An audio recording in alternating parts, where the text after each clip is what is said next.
girl collapsed on the street in tattered clothes. For a single steamed bun, she even fought with a stray dog. But in these chaotic times, even filling one's stomach was a luxury. She eventually ran out of strength and passed out from hunger and cold. The bystanders only watched coldly and gossiped, saying the emperor was foolish and incompetent, losing battles year after year, leaving the people struggling to survive. Even the once powerful duke's manor had lost its former glory. Just then, an arrogant young lord tried to snatch a girl in the street. The girl woke up from the commotion. Facing the young lord's threats, she showed no fear. Instead, she stood up tall and scared him off with just a few sharp words. The young lord stormed off after leaving a harsh warning, but the girl's bravery caught everyone's attention. Before the trouble settled, an old woman came crying at the gates of the duke's manor, claiming that the manor's accountant murdered her son. But the concubine in charge dismissed her completely, not only denying everything but also trying to drive the old woman away. It turned out the accountant was the concubine's cousin. The two had already conspired to cover up the truth. The old woman was heartbroken. Her only evidence was the jade pendant missing from her son's body, but the accountant had nothing on him. Just when the old woman had nowhere left to turn, the girl stepped forward again. She helped the old woman up and promised to seek justice for her. The concubine grew furious and ordered the servants to seize them both. At the crucial moment,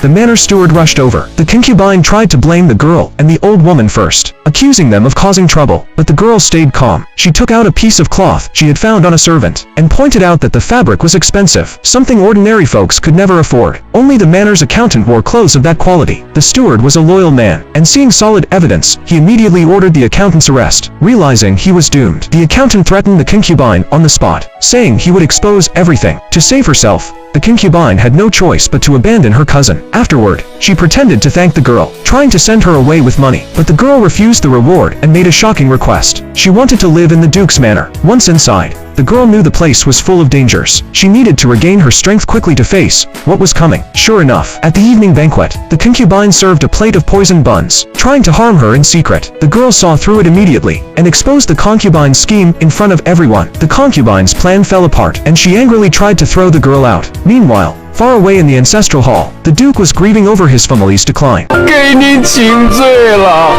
想当年你凭一己